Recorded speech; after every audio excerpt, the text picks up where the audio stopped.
small town called Jammu and Kashmir. So first thing in Hyderabad, people ask me is it peaceful there? So yeah, so it is peaceful, and Jammu is not really that backward. People do come up and do big things from there. But my background is not only about being from Jammu, but even in Jammu, I come from a lower middle class background. So my first 20 years of my journey was climbing the ladder, but within my small shell of Jammu, going from lower middle class background to, I'll tell you where. So my biggest inspiration in my life is my father, who started earning as an auto driver, and today he has a net worth of more than $5 million. So I grew up, I grew up listening to his stories, and that's what I think inculcated hard work in me. So I went to a small school where my classmates were kids of plumbers, carpenters, and daily wage laborers. So I didn't grow up with people with very strong pedigree. But why I'm highlighting pedigree here is because since childhood I believed in this thing that I had this urge to grow up with people whom I can learn something from. So I always wanted to hang out or make friends with people who can inspire me or who can teach me something. And that someone cannot be a celebrity like Bill Gates or Priyanka Chopra because they are too far. So we can read about them, but we cannot actually learn from them. So and today when I see back, I think I'm shaped up by those people who were my friends and the things I learned from them. So one such person when I was in school was one of my friend in 6th class, who taught me how can you do any random thing to achieve your goal, how can you always look for competitive things and keep yourself challenged at any point of time. So one such challenge in 6th class we had was we wanted to learn English. And I think for many such students at that age, that's one of the challenge. And one very random thing we did was, she told me we'll go to all the English speaking classes, the demo class, the free one, version of each of the English speaking classes attended for 2 days, which is free, and we'll learn English. And that was one random thing I did as a 6th grader, that we actually went to almost 10 classes for the demo class there. So yeah, so all these random things taught me how to do jugaad and how do you start things to achieve what you want to. And by the time I completed my 9th class, I realized that I was in a small school and I didn't have very competitive environment. So I wanted to shift to a decent school. So one thing I want to highlight here is I was not comfortable with my comfort zone, which is the most important thing. If you want to be a better version of yourself, you have to see, I'm going to a bigger school where I might be in those bottom 20% of the people. I might feel weaker, I might feel inferior, I might feel low, but I have the remaining 80 students on top of me whom I can closely interact with and I can learn from them. And that's what I took that decision from. And I think my whole journey went on like that. I met new people, I learned from them. And from a small school to a decent school, and later I was in one of the top engineering colleges in Jammu with, I had 295 state rank in IEEE, which is not a very big achievement being in Jammu because that's a small state, but being from that lower background within that state, taking yourself to those top 300 students in the state was a big deal for me. And that gave me confidence that now I have taken the challenge within my shell of Jammu and I have to come up and take bigger challenges in my life. So after 3rd year of my BTech, I came to Hyderabad in 2011 for my internship at CCMB.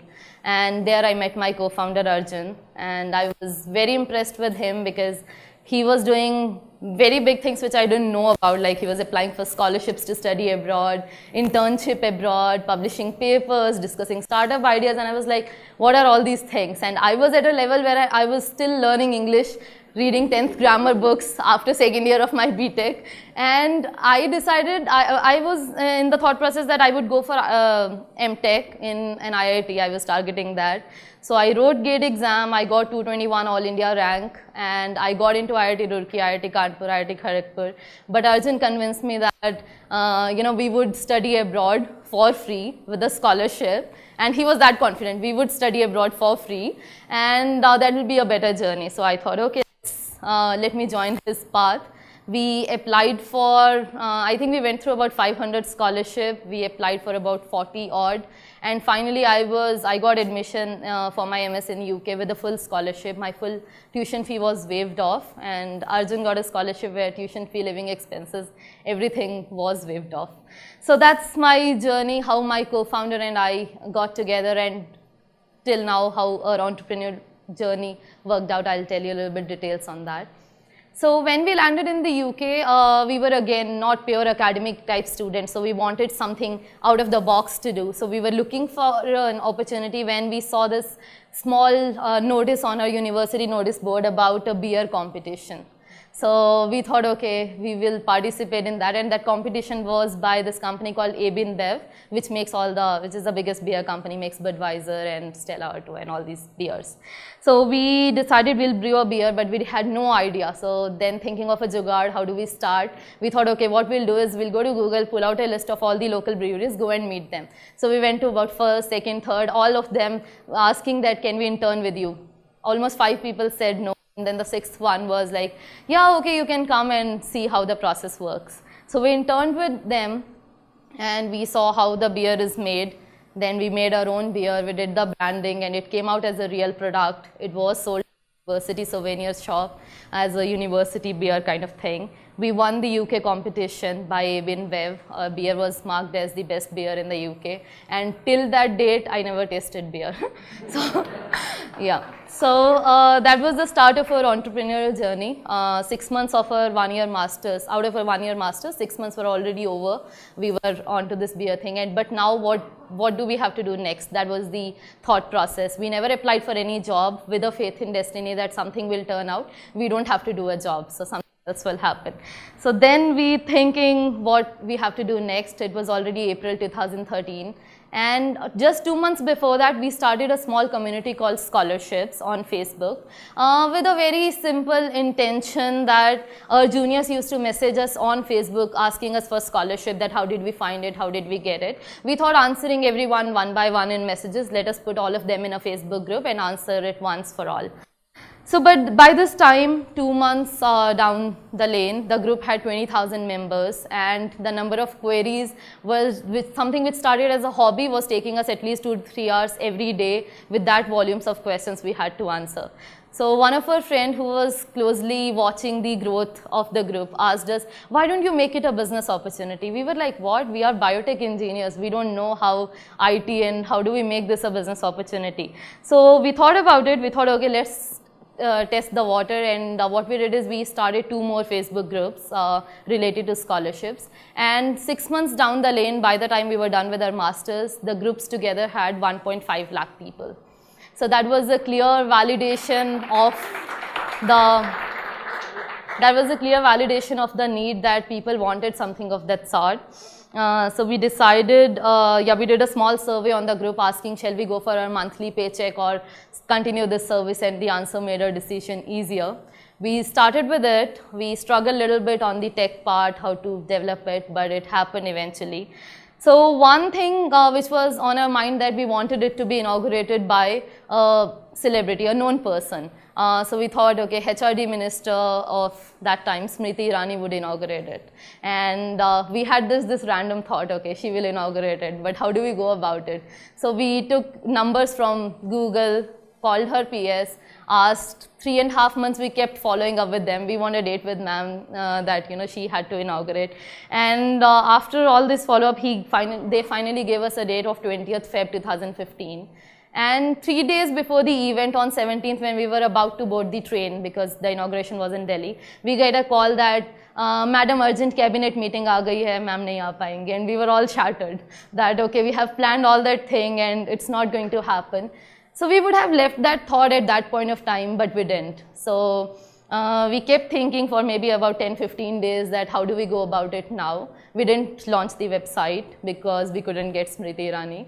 So we thought about it for a couple of days, and then Arjun, my co-founder, being from Kerala, he found a common connection, someone who knew Dr. Shashi Tharoor. So we thought, okay, let's approach him because he might be the better person because he had foreign education experience.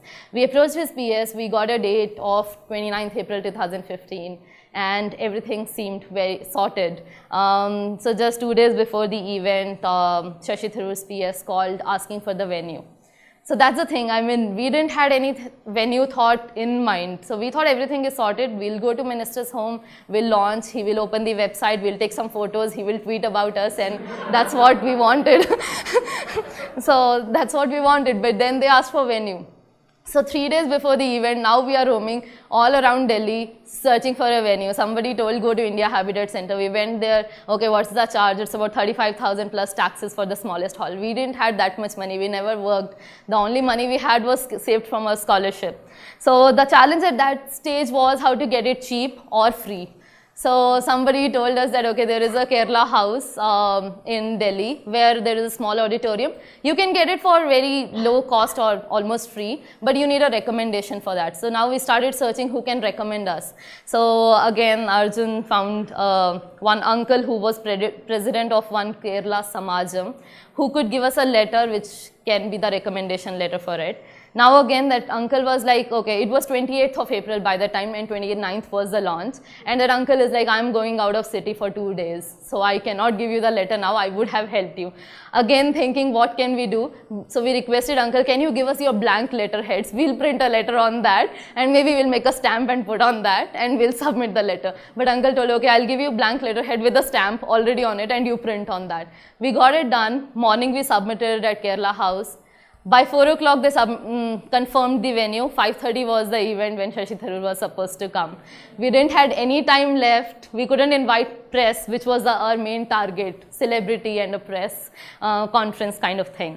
So we were lucky to, for an incident that happened that day, is that Nepal earthquake just had happened that time, and Indian government were evacuating some Indian citizens, and one batch was supposed to come that day evening to Kerala House. So there were already a set of media people camped up there. So we went to ask them, okay, can you come? Shashi Tharoor is coming. Can you come and take some pictures and all? And they agreed. So everything was sorted. Shashi Tharoor's car was right at the gate. We were going to greet him, and we realized, okay, we didn't even had a bouquet to greet him. So we looked around and we found a pot with one flower in it. We plucked the flower, and Shashi Tharoor came out of car, and I was like, sir, this is... So he accepted it gracefully, and the event went well. The total event costed us 1,400 rupees, including tea and samosas for press people. So yeah, so I think as a startup, that's the biggest challenge, how you get things even when you don't have any money. We dreamt about it, that we want a celebrity launch. People spend so much money about it, and we spent 1,400 and we still got a celebrity launch for our website.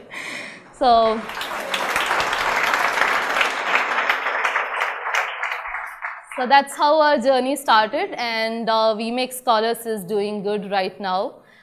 We are 25 members team, and we were funded by under one of the Ministry of IT scheme. And we still get inquiries from students from 200 plus countries, which was again the stats when we started as a Facebook group. Students from countries like Syria, Afghanistan also come to our website searching for scholarships. So those are the stats right now. So I want to conclude my talk here with a lesson that you can be whatever you want to be. Doesn't matter where you come from. It doesn't matter where I did my schooling from. I'm standing here right in front of you with my entrepreneurship story. So that your background should not stop you. But one thing you have to understand, that it won't come easy. You need to put a lot of hard work into it, because if it would have been that easy, then everyone would climb the ladder. Everyone would be there. So you have to work hard. So there are 4 lessons which I want to tell you from my story. Number 1, you need to work hard. Doesn't matter luck, opportunity, all those things will come up, but working hard is the basic thing. And it's not just for like right now or this year or next 2 years. You have to work out consistently throughout your life. So I remember my mother telling me, work hard till 10th board exams, and after that life will be sorted. So it doesn't work that way. You have to consistently work hard. Number 2, you have to leave your comfort zone. Whether it's a high paying job, I know it's so tough to leave that, or whether it's like you are a small town girl and you have to move out to a bigger city. It's challenging, but the journey starts there when you leave your comfort zone and challenge yourself. Number three, which I think might be different from what others say, but I don't think there is a point of looking at the stars and dreaming. There is no point of thinking of your final goal that one day I want to make a $10 million company or $100 million company. If you cannot work on ground reality, if you cannot do your step 1 with most honesty, step 10th will never happen. So think small, like not small goal wise, but think of your next challenge. Try to solve that. The next challenges will come up, and I think sir mentioned it very rightly that they didn't think of these expanding to 10 cities. They just thought about how do they do the best job today. And the last learning from my journey is that there will be many stages, many phases in your life when you will feel weak, when you will feel low. When you challenge yourself, you go to a competitive environment, you will feel low, you will feel inferior. But it's all about how you go back to bed, think about why you started. Maybe if you want to cry a little bit, cry, and revive your faith in destiny. Get up next day morning.